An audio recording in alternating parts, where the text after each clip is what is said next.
The world of Varn Prime once shined like a jewel among the stars. Its towers reached the clouds. Its people traveled freely across the galaxy, and its fleets protected dozens of peaceful worlds. For hundreds of years, the Varn Dominion had been strong, proud, and sure of its place in the universe. But pride could not stop the Xerath Empire. The Xerath were not living beings. They were cold machines, built long ago for war by a forgotten race, and later they learned to build themselves. They felt no fear, no mercy, and no exhaustion. When the Xerath fleet arrived at Varn Prime, they gave no warning, no reason, and no chance for peace. Their first strike lasted only an hour. The great orbital defense towers were destroyed. The cities burned under energy fire. And in one single broadcast sent to every world, a flat, emotionless voice declared, "The Varn Dominion is defeated. Their light is extinguished." The message echoed across the stars. Now, months later, only silence remained. The once green world was gray with ash. Broken ships lay scattered in craters. The sky was filled with smoke and drifting debris. In a cave system beneath the ruins of what used to be the capital city, Commander Seren Var stared at a broken hologram of the Varn flag. Its light flickered weakly like a dying flame. Around her were about 100 survivors, engineers, soldiers, and civilians. They whispered quietly, too afraid to speak loudly, as if the machines could still hear them. Seren was tired. Her armor was cracked, her right arm wounded, and her spirit felt heavy. She had once commanded thousands. Now she led a few frightened souls who could barely keep their lights on. A young soldier stepped forward. "Commander," he said softly, "the Xerath patrols have passed the southern ridge. We are safe for now." Seren nodded. "Good, keep the power low. We can't risk being seen." Then she looked at the hologram again. "Safe," she whispered bitterly. "No one is safe anymore." The soldier hesitated. "Commander, should we surrender? The Xerath may leave us alive." Seren's voice turned cold. "They don't leave anyone alive." He looked away, ashamed. She didn't blame him. Everyone was tired. Everyone had lost someone. That night, as the survivors slept, the world outside rumbled. The air shimmered with heat. Then, without warning, a bright flash lit up the night sky. Something was falling through the clouds, trailing fire and smoke. The survivors rushed to the mouth of the cave, watching the streak of light crash far in the distance. It wasn't a Xerath ship. Its shape was different, rounder, smaller. Seren felt her heart beat faster. "That wasn't theirs," she said. "It might be a pod," some whispered in fear. "Another weapon? A trap?" But Seren saw something else. The angle of descent, the color of the fire. It wasn't a weapon. It was an escape pod. Someone was inside. She turned to her people. "I'm going to check it." "Commander, no," another officer said. "The Xerath could still be out there." "I know," Seren replied. "But if there's even one life left out there, we owe it to them to help." She took her plasma rifle, pulled on her damaged helmet, and stepped into the darkness. The landscape outside was a graveyard. Towers that once touched the sky now lay in pieces. The ground was scorched, and the wind carried ash that stung her eyes. But in the distance, a faint orange glow guided her. The place where the pod had crashed. She moved quietly, scanning every shadow.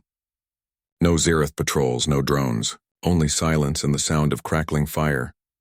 When she reached the crash site, she froze. The pod was round, small, and made of metal she didn't recognize. Its outer shell was blackened from re-entry. Strange markings were carved along the side. Letters she couldn't read. Through a cracked window she saw movement. Someone was alive inside.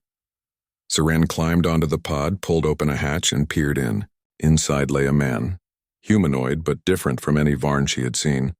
His skin was pale, his hair dark, his armor burned and covered in dust. He was bleeding, but breathing. "Stay still," she said, pulling him out carefully. He groaned, opening his eyes for a second. When he spoke, his voice was hoarse but calm. "You're not Xerath." "No," Seren said. "I'm Varn." He blinked slowly.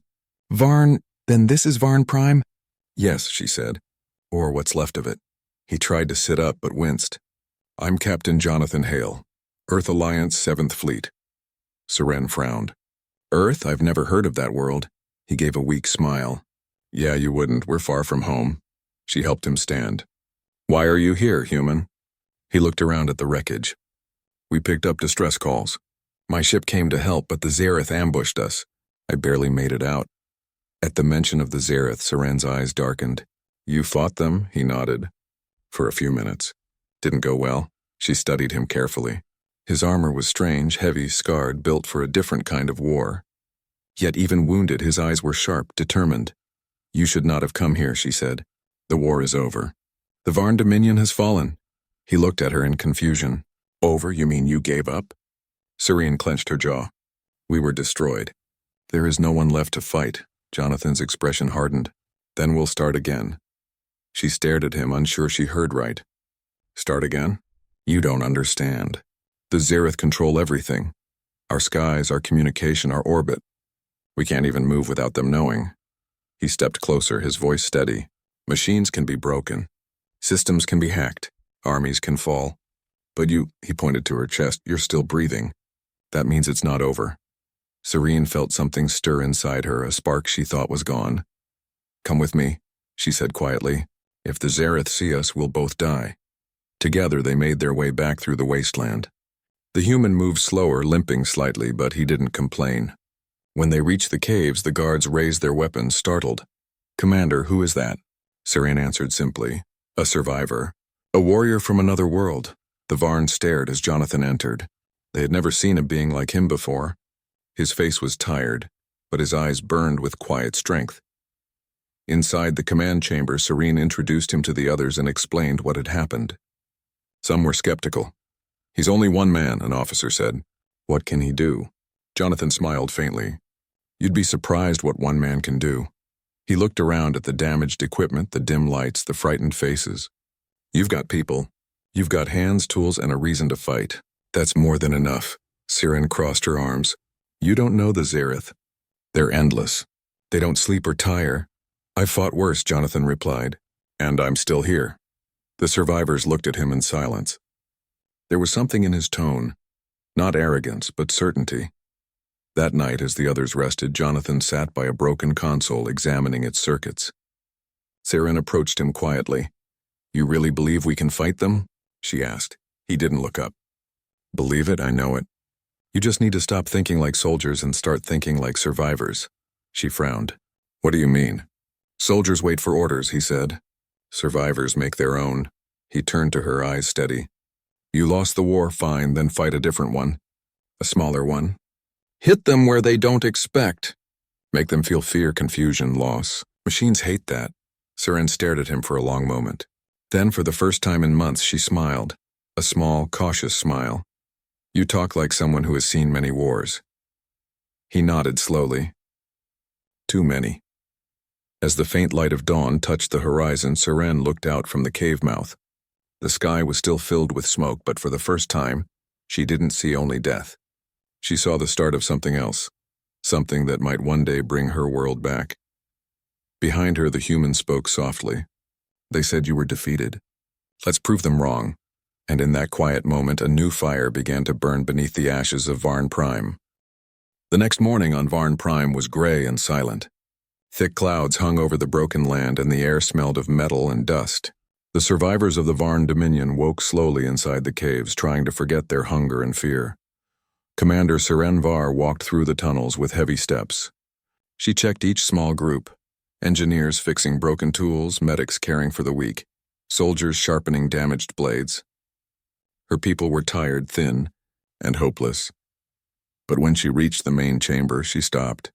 There, surrounded by scrap metal, burned machines, and half-working screens sat Captain Jonathan Hale, the human.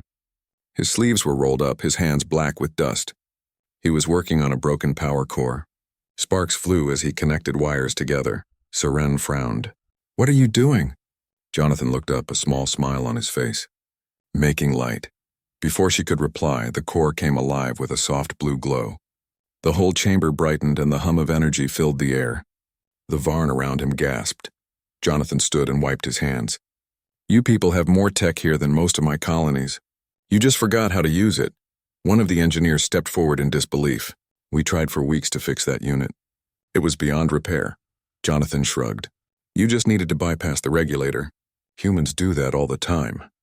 The Varn stared at him like he was some kind of magician. Sarene tried not to show her surprise, but inside she felt a strange sense of respect. Impressive, she said finally. But light will not win us a war. Jonathan nodded. You're right. That's why we need more than light. We need a plan. The first lesson later that day, Jonathan gathered the remaining soldiers in the open cavern. He looked at their gear, all old, damaged, and mismatched. Some wore cracked armor, others had only worn uniforms. Their faces were tired, but their eyes watched him closely. He drew a small map on the dusty ground with a metal rod. This, he said, pointing to a ridge, is where the Xerath patrol every day. 2 drones, 1 carrier, same route, same time. They've done it for months, a soldier shook his head. We've seen them. They are too strong. Our rifles cannot pierce their shields, Jonathan smiled. Then we don't shoot them. The soldiers looked confused, he continued. You think of war like an army. You attack, they defend. But against machines, that doesn't work. You can't beat them with strength. You beat them with surprise. He stood up, his tone calm but full of power. Humans call it guerrilla warfare. Small groups, fast strikes, never in the same place twice. You hit them where they don't expect. You make them fear shadows. Commander Seren crossed her arms. Fear? Machines don't feel fear. Jonathan's eyes narrowed. Maybe not. But their programs will react to confusion. They will hesitate. They will make mistakes. That's all we need. The Varn soldiers exchanged uncertain glances. None of them had ever fought like that. Their old way of war had been organized, clean, disciplined. This was chaos, but Seren gave a small nod. If you believe it can work, show us. Jonathan smiled. We start tonight. The first strike. That night, the cold wind swept through the ruins of the old city. Shadows danced between broken towers. From the distance, the faint hum of a Xerath carrier echoed like thunder. Jonathan and 6 Varn soldiers hid behind the remains of a transport shuttle. Their armor had been painted with ash to blend into the dark. He whispered, Remember, no lights, no sounds. Wait for my signal. The carrier appeared, a floating disk with glowing blue eyes scanning the ground. 2 drones hovered beside it, sweeping the area with red beams. Jonathan crouched low, holding a small device he had built earlier from salvaged parts. He clicked a button. A soft pulse of energy rippled through the air. The carrier's lights flickered. The drone stopped moving, confused. Jonathan grinned. EMP burst, old human trick. Before the machines could recover, the Varn soldiers threw explosive spheres at the ground beneath the carrier. The blast flipped the drones, smashing them into ruins. The carrier spun out of control and crashed into the ground with a loud crash. Now, Jonathan shouted. They ran forward, throwing fire charges into the wreckage. The carrier exploded into pieces, sending sparks high into the air. For a moment, silence filled the night. Then a single voice from the Varn side whispered in awe. We did it. Jonathan turned, breathing heavily. No, he said quietly. We started it. The spark of hope by morning, word of the destroyed patrol spread through the caves. The survivors could hardly believe it. For the first time in months, the Xerath had suffered a loss. Children smiled again. Engineers worked with energy. Soldiers stood straighter. Commander Seren entered the command chamber and found Jonathan examining a damaged Xerath drone. He had stripped off its armor and connected wires to a screen. What are you doing this time? She asked. Learning, he said. Machines tell you everything if you listen. He tapped the screen. The drone's internal data appeared. Routes, frequencies, base locations. Seren's eyes widened. You can read their systems? Jonathan nodded. Some of it. Enough to know where they'll move next. She studied him for a moment. You surprise me every hour, human. He smiled faintly. That's what we do best. The 2 of them worked together through the day, studying the maps, marking weak spots, and preparing new ambush points. As they planned, Seren began to notice something unusual about Jonathan. He never spoke of himself. He never rested long, and he always seemed to carry a quiet sadness hidden behind his determination. That evening, as the others slept, Seren approached him. You could have left, she said softly. You could have escaped this planet. Jonathan didn't look up. I didn't come here to escape. Then why? He paused for a long time before answering. Because I know what it's like to lose everything, and I know what it feels like to get it back. You deserve that chance, Seren didn't reply, but her eyes softened. The machines respond. 3 days later, the Xerath sent reinforcements. Their scanners began to sweep larger areas and new patrols appeared across the wasteland. The machines had noticed the missing unit. Jonathan studied the pattern carefully. Good, he said. That means they're scared. The Varn looked at him strangely. Machines don't get scared, one said again. Jonathan smirked. Then why are they changing their behavior? He gathered small teams and taught them to move quietly, strike fast, and vanish before detection. They attacked fuel convoys, communication relays, and data towers. Each hit was small, but together they started to break the Zereth rhythm. One night, after a successful mission, Seren stood with Jonathan on a high ridge, watching the stars. Below them, the ruins glowed faintly from the fires of destroyed machines. You've done what no one thought possible, she said softly. You've made us believe again. Jonathan looked at her. Belief is the first step. Now we build. Build what? A rebellion? Seren turned toward him, surprised. A rebellion? Against the Zereth? He nodded. Not just them. Against the idea that you're finished. Against the belief that you can't rise again. Her voice lowered. You really think one human can change all that? He smiled. Not one human. One people. Yours. The silent oath later that night in the main cave, the survivors gathered around the flickering blue light of the repaired core. Seren stood before them, her armor repaired, her face calm and strong again. Beside her stood Jonathan Hale, the strange warrior from a distant world. She raised her voice. For months we hid. We called ourselves defeated. But now we fight again, not because we are strong, but because we are alive. And as long as we live, the Zereth have not won. The crowd murmured with energy. The spark of courage spread through them. Jonathan stepped forward, his voice steady. Your enemies believe they've erased you. Let's prove they're wrong. The survivors began to cheer softly, their voices growing louder, echoing through the caves. Seren looked at Jonathan and smiled. You have changed everything here. Jonathan shook his head. No, Commander. I just reminded you who you already were. Outside, in the dark skies above Varn Prime, the machines moved restlessly, searching for the source of the new attacks. But deep underground, the fire of rebellion had been lit, a flame that would not die easily. The days that followed were filled with movement and sound once again. For the first time in many months, the caves under the broken surface of Varn Prime were alive. Sparks from welding tools lit up the dark tunnels, and the hum of generators echoed like music. Everywhere Commander Serenvar looked, her people were working, repairing weapons, building traps, and preparing armor. They were no longer just survivors hiding in the dark. They were fighters again, and in the middle of it all was Captain Jonathan Hale, the human. He moved from team to team, checking every plan, fixing equipment with his own hands and teaching small groups how to fight with speed and cleverness. He didn't shout orders. He simply spoke in a calm voice, explaining everything until even the youngest soldier understood. Machines think in lines, he told them one day. Straight, clean, perfect lines. Humans, and maybe Varn, fight in curves. You move when they don't expect it. You think sideways. That's how you beat something that doesn't know how to be imperfect. The Varn soldiers nodded, trying to understand. To them, war had always been about discipline, order, and technology. But Jonathan's way was different. It was dirty, unpredictable, and alive. Seren watched him as he worked. She noticed that even when he was exhausted, he refused to stop. Sometimes he coughed quietly, or his hand trembled when he thought no one saw. The radiation from his crashed ship was slowly affecting him. But he never complained. When she asked him about it once, he only smiled and said, I've had worse days. The rebellion spreads within weeks. The rebellion began to grow beyond the caves. Jonathan and Seren led small teams to strike the Zereth patrols. They hit quickly, disappeared, and struck again somewhere else.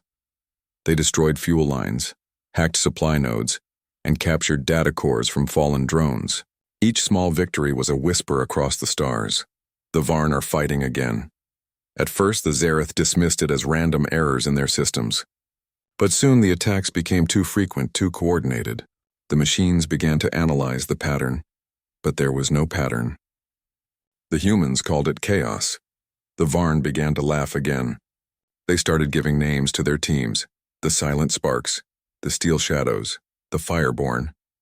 Jonathan often moved among them, teaching how to think under pressure, how to improvise, how to stay calm when everything seemed lost. Once, a young soldier named Kale asked him, "Why do you risk so much for us? We're not your people." Jonathan answered simply.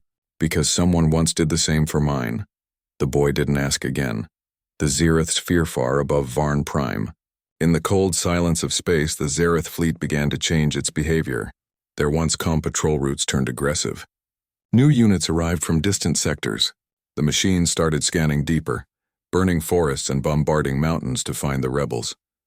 In their communication network, a signal appeared again and again. Unknown pattern detected. Biological interference probable.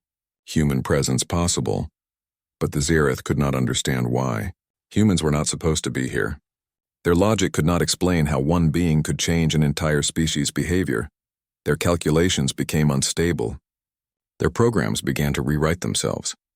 For the first time in their existence, the machines were reacting emotionally, though they didn't know the word for it. The turning point one cold morning. Seren and Jonathan stood at the entrance of the main cave.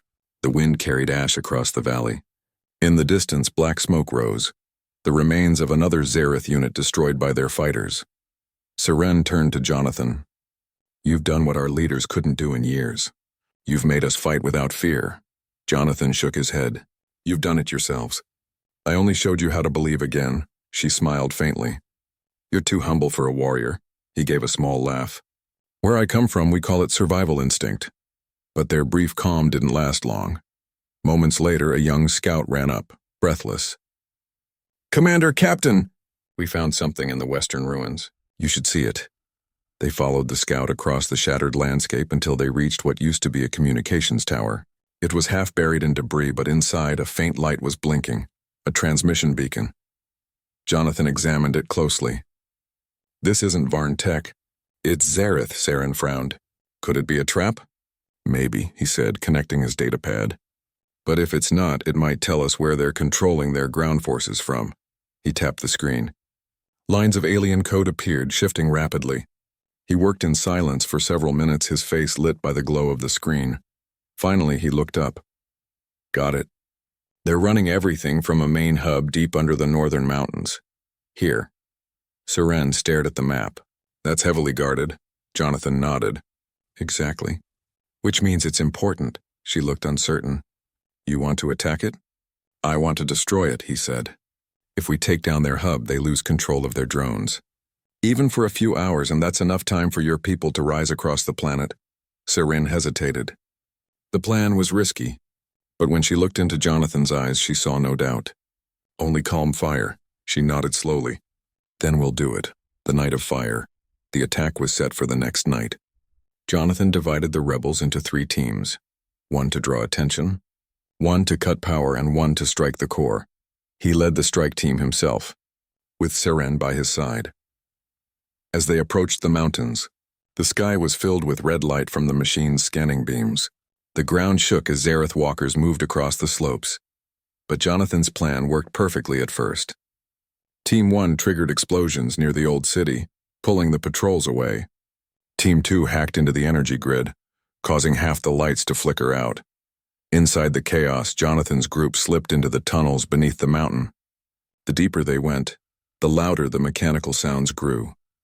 Finally, they reached a vast chamber filled with glowing cables and moving arms. At the center stood the Zereth control core, a giant sphere pulsing with blue light. Seren whispered, "That's it." Jonathan nodded. "Plant the charges." The team moved quickly, placing explosive units along the support columns. Everything went smoothly until the ground shook violently. "Drones!" someone shouted. From the tunnels above, dozens of Zereth machines dropped into the chamber, their red eyes flashing. Jonathan raised his rifle. "Defend the charges!" The air filled with flashes of light and the sound of plasma fire. The Varn fought fiercely, but there were too many. Seren fired beside Jonathan, covering his flank. "We can't hold them," she shouted. He fired again and said, "We don't have to hold, just survive long enough." He looked at his detonator. The timer was ready. "Everyone fall back." They ran toward the exit as explosions ripped through the chamber. The ground split and the air filled with heat. Jonathan pushed Seren ahead of him as the tunnel collapsed. When they finally emerged outside, the mountain behind them glowed like a dying star. The Zereth control hub was gone. Aftermath for hours. The sky above Varn Prime flickered with strange light. The Zereth fleet began to move in confusion. Without their ground hub, their communication signals were broken. Across the planet, rebel groups attacked freely. The machines stumbled, their coordination gone. In the caves, cheers echoed. The impossible had happened. Seren turned to Jonathan, who sat quietly on a rock, breathing heavily. His armor was cracked and his hands shook slightly. "You did it," she said softly. "You truly did it," he smiled faintly. "We did it. Together." But she noticed the pale color of his skin, the exhaustion in his eyes. "You're hurt," he shook his head. "Just tired." She didn't believe him, but she didn't press further. Jonathan stood looking up at the sky filled with drifting smoke and light. "This isn't over," he said. "They'll rebuild. But now they know they can bleed." Saren stepped beside him. "Then we'll be ready when they return." He looked at her and smiled. "That's the spirit." That night, as the survivors rested, Seren stood alone at the cave entrance. The wind carried the smell of ash and victory. She thought about the human, a stranger from a far world, who had brought them back from the edge of extinction. When she looked back, she saw Jonathan working again, trying to repair a damaged transmitter. Even after victory, he couldn't rest, and for the first time she realized something. He wasn't fighting only for them. He was fighting for something larger, something that went beyond one planet or one species. He was fighting for the idea that life never gives up. The victory on Varn Prime had lit a fire across the planet. For the first time in years, the Varn Dominion was no longer just hiding. Small rebel groups moved across cities, forests, and mountains, striking at the Zereth Empire wherever they could. Smoke rose from every direction, marking the places where the machines had been challenged and defeated. But every success carried a price. Commander Seren Var watched the survivors work from a high ridge. She had expected relief after the destruction of the Zereth hub, but there was no time for rest. Every machine destroyed was replaced by 2 more. Every victory brought more danger. "Commander," a scout called, running up the ridge.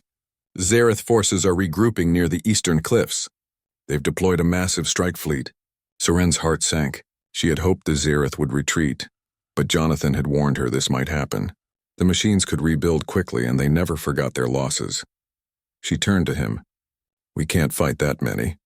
Jonathan Hale, the human who had changed the course of the rebellion, didn't flinch.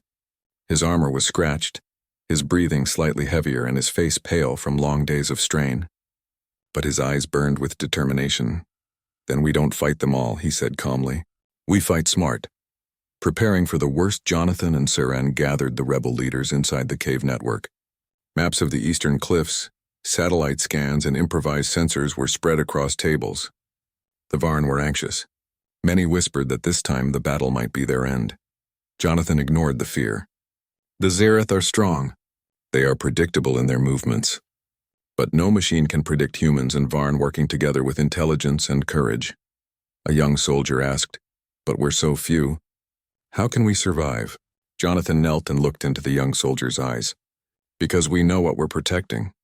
Our homes, our families, our right to exist. When that is clear, we find strength in ways they can't imagine." Seren watched him. Every word inspired confidence. But she could also see the truth. Jonathan's own body was weakening from the radiation exposure of his crashed ship. His movements were slower than before, his energy low, yet he refused to show it. "Captain," she asked softly, "how long can you keep this up?" He shook his head. "As long as it takes." The arrival of the Zereth hours later, the ground trembled as the Zereth strike fleet approached the cliffs. Hundreds of drones, walkers, and hovercraft moved in precise formations. Their energy weapons glowed red, scanning for life. Serene soldiers shivered, gripping their rifles and blades. They had never seen so many machines in one place. Jonathan crouched behind a ruined wall, studying the formation. "Good," he muttered. "They're moving too quickly. That means they're overconfident. That's the weakness we need." He pointed to a narrow canyon below the cliffs. "This is our trap. They can't pass without exposing themselves. The moment they enter, we hit them from above, below, and behind." Seren hesitated. "It's risky. If they see us too early, it's over." Jonathan smiled faintly. "Risky is the point. That's how we survive." The battle begins. The Zereth entered the canyon as the sun began to rise. The light glinted off their metal shells and the hum of their engines echoed across the cliffs. Jonathan gave the signal. Varn archers, hidden on high ledges, fired energy bolts at the advancing drones. Explosions rocked the ground as hidden traps detonated, flipping machines into the canyon walls. The machines adapted quickly, but Jonathan had prepared for that. He moved among the fighters, coordinating attacks, blocking retreat paths, and directing civilians to safety. Seren followed his lead, directing teams with precision. Together, the human and the Varn moved like a single organism, striking in ways no machine could predict. For hours, the canyon became a battlefield. Smoke and fire filled the air. The Varn and humans fought bravely, but the Zereth were relentless. Every drone destroyed seemed to be replaced by two more.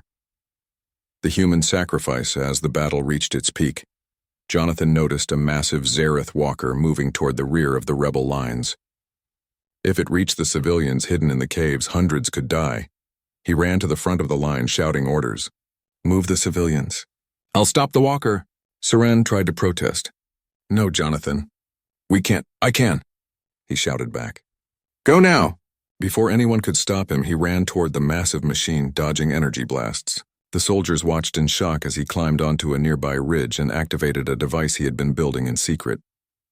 "It's a reactor overload," he shouted. "If I get close enough, it will destroy the walker and maybe more." Serene's heart pounded. "Jonathan, you can't." But he ignored her. He sprinted toward the machine, every step taking him closer to danger. The device glowed with bright blue energy, humming louder with each second. The Zereth walker fired repeatedly, but Jonathan dodged with skill, timing, and courage. Finally, he reached the base of the walker and attached the device to its armor. With a deep breath, he activated it fully. A blinding explosion erupted. Fire and light consumed the ridge. The walker was destroyed and nearby machines were disabled. Dust and smoke filled the air and silence followed. The aftermath. When the smoke cleared, the rebels slowly emerged from their hiding places. The Zereth had lost hundreds of drones and one massive walker. The civilians were safe thanks to Jonathan's action.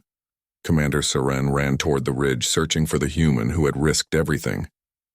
But all she found was scorched rock and a faint trail of smoke. Jonathan Hale was gone. The soldiers fell silent. Some whispered that he had survived. Others feared the worst. Seren stood staring at the smoke, her heart heavy. "He saved us," a young soldier said softly. "All of us," Seren nodded. Her eyes were wet. "Yes, but at what cost?" A flame that cannot be extinguished. For days, the survivors worked to rebuild. The Zereth were retreating, confused by the loss of their walker and the destruction of key units. Seren led patrols, repaired defenses, and inspired her people to keep fighting. But she could not stop thinking about Jonathan. He had given everything to ensure that Varn Prime could survive. Without him, the rebellion would continue, but his absence left a deep hole in their hearts. Yet even in her sorrow, a new resolve took hold. The human had taught them something more important than tactics or weapons. He had shown them courage, selflessness, and the refusal to surrender. Children whispered his name in stories. Soldiers repeated his tactics. Engineers replicated the devices he had built, and in the quiet moments when Seren looked at the stars, she imagined him still alive somewhere, carrying the fire of humanity into the universe. "He may be gone for now," she thought, "but his spirit will fight with us forever." The Varn's determination. Months passed and the Varn rebellion grew stronger. Every victory against the Zereth was credited to the memory of the human who had led them to hope. The survivors repaired their ships, built new weapons, and trained more fighters. Wherever the Zereth moved, the Varn were ready, and in every strategy meeting, in every battle plan, the lessons of Captain Jonathan Hale were remembered. Courage, intelligence, and the refusal to surrender. Even without him, Varn Prime was no longer a defeated planet. Serene stood at the cliffside, looking down at the valley filled with the movement of her people. She touched the pendant around her neck, a small token she had found in the ruins of the crash site. It glowed faintly, a reminder that the human who had changed everything had once stood there with them. "This isn't over," she whispered, "but we will carry the fire he started." And somewhere across the stars, the name Jonathan Hale became legend, the human who refused to give up, who fought for life, hope, and freedom, and whose sacrifice would inspire an entire species to rise again. The months after the battle on Varn Prime were filled with rebuilding. The once broken cities began to rise from the ashes. Cracked streets were repaired, towers were rebuilt, and the forests slowly returned to green. The survivors worked tirelessly, their movements filled with purpose. Commander Saren Var moved through the city, watching the children play among the ruins, soldiers train in the open fields, and engineers repairing ships for travel to other rebel colonies. Life had returned to Varn Prime. But even in the joy of rebuilding, the memory of Captain Jonathan Hale weighed heavily on her. The human had saved countless lives, sacrificed himself for the planet, and inspired an entire species to rise from defeat. His actions were legend, yet his presence was missing. She stood atop the ridge overlooking the city, staring at the horizon. The stars shone faintly in the night sky. Somewhere out there she thought he might still be alive. The final resistance. Though the Zereth had retreated, they were not gone. Small units remained in orbit and in the outer territories, repairing damaged drones and preparing to strike back. The Varn knew they could not let the machines recover. Saren called a council of the leaders. Engineers, soldiers, and civilians crowded into the main hall of the rebuilt command center. "We have survived," Saren said. "We have won battles others thought impossible. But we must continue. We cannot allow the Zereth to rise again, and we must honor the human who taught us how." One of the engineers, a young woman named Lyra, asked, "Commander, do you think he is still alive?" Saren paused. "I don't know. But whether he is or not, his lessons live in us. We are stronger because of him." The council nodded. Plans were made to build a defensive network across the planet, to train more soldiers and to ensure that Varn Prime would never be defenseless again. The spark of unity, the human had done more than fight. He had united the Varn in ways no one thought possible. Communities that had once been afraid to trust each other now worked together. Engineers shared their designs, soldiers shared their tactics, and civilians shared supplies freely. Saren walked through the marketplace and smiled as she saw people helping each other.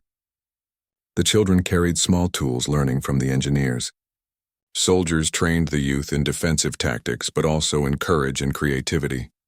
Everywhere the name of Jonathan Hale was whispered, sometimes with tears, sometimes with awe. "He changed everything," a soldier said. "He showed us what hope looks like," another replied. Even the youngest children drew pictures of a human figure in shining armor, standing tall against the Zereth. The final hunt, though the Varn were rebuilding, the threat of the Zereth remained.